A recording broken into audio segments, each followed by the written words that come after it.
Lucy crept along the creepy, stinky corridor, following the wretched voices of Guff, Grunt, Scratch and Sniff as they creaked deeper into the Woleb. She stepped over the little wooden signs reading the names of all her Whiffington neighbours, and her tummy gave a little flutter as she thought of all the children above, waking up to another grown-up-less day, not knowing anything about this place, not realising what was at stake. Of course, Lucy knew exactly what was at stake, and you know too.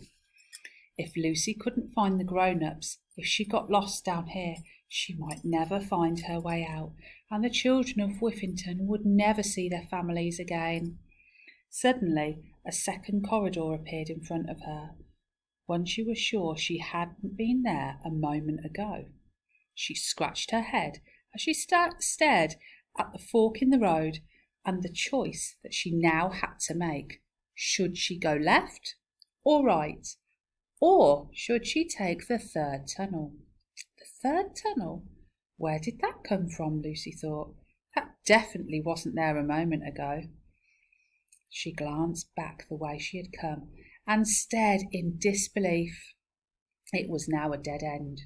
The Woleb was changing. It was moving, like it was alive. Lucy felt crushed.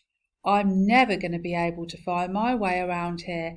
This is impossible, she said, and slumped to the sticky floor in a huff. As those words came out of her mouth, they felt so strange. She'd never said that anything was impossible before. She usually hated those words. Her mum's voice suddenly popped into her head. Impossible isn't real, it's just in your mind. Lucy's heart sank. It meant that down here, in this backwards place, impossible was very real. Impossible. Mind.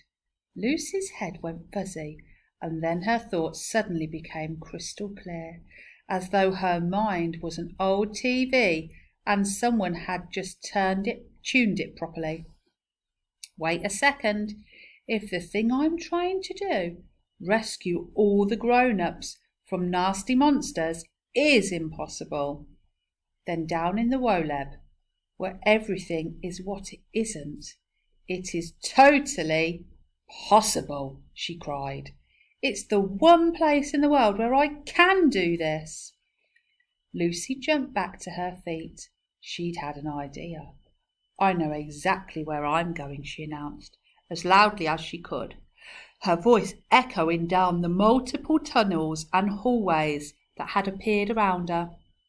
I don't need a map. The last thing I would ever want is a precise, detailed map of the entire Woleb.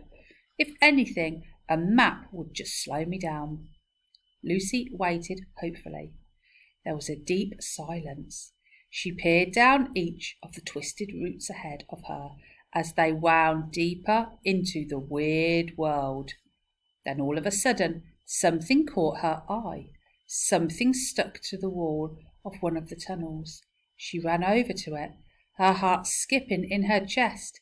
It was a giant map spread out on the wall, like the ones you see in shopping centres. Lucy grinned. Her plan had worked. She had tricked the Woleb. Oh no, not a map, she said out loud. This isn't helpful at all.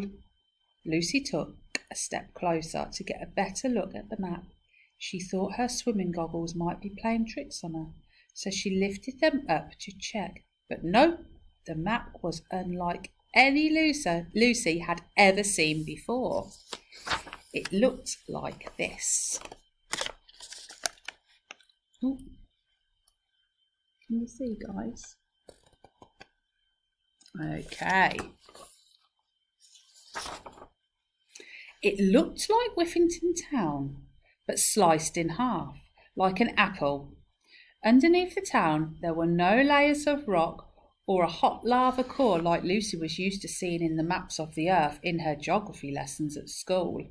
Instead, There was a complicated network of tunnels winding downwards into the ground, tunnels that led to a large, creaky city.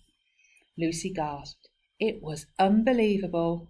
If you stood back, it looked like an enormous black spider was living somewhere inside the planet, with all its legs poking up to the surface. A secret monster beneath all the homes in Whiffington. She leant in to take an even closer look. And the spider suddenly moved. Ah! Lucy cried. The Wyleb was alive!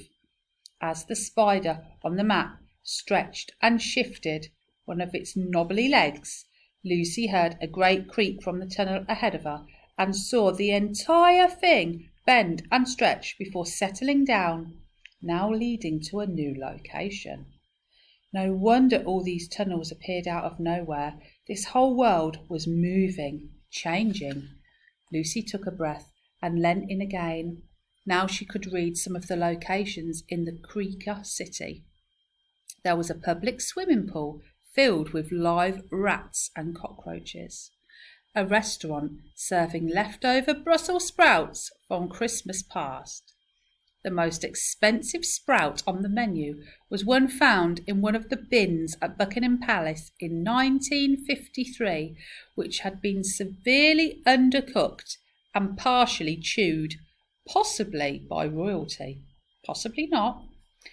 There were shops selling stinky old shoes with holes in, shops selling stinky old socks to match the stinky old shoes, shops selling ice cream, which was actually scoops of human earwax, shops selling belly button fluff blankets, a market with only rotten vegetables, a lumpy river of milk, and just about every gross thing that Lucy could imagine. Actually, this place was so gross that a nice girl like Lucy wouldn't have even been able to imagine it. As Lucy scanned the map, she noticed a small red dot with an arrow pointing to it. Above it were the words, "You're not here." Lucy smiled to herself. She knew it meant that this was exactly where she was.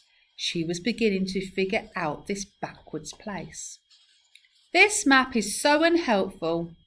But what would be even less useful would be to know where the grown-ups are being kept. I definitely don't want to know that, she said loudly and waited. Suddenly, a great hole opened up in the wall to her right, like a giant tree roots twisting themselves open. A new spider's leg appeared on the map next to the spot where she was. She traced it with her fingers to see where it led, and her tummy did a little flip when she reached the end. There was a picture of what looked like a fairground on the map, with these words written above it. Creakerland, the No Fun Fair. You see? Suddenly, a scream echoed through the new opening, which gave Lucy the chills, because it wasn't a creaker screaming, it was a grown-up.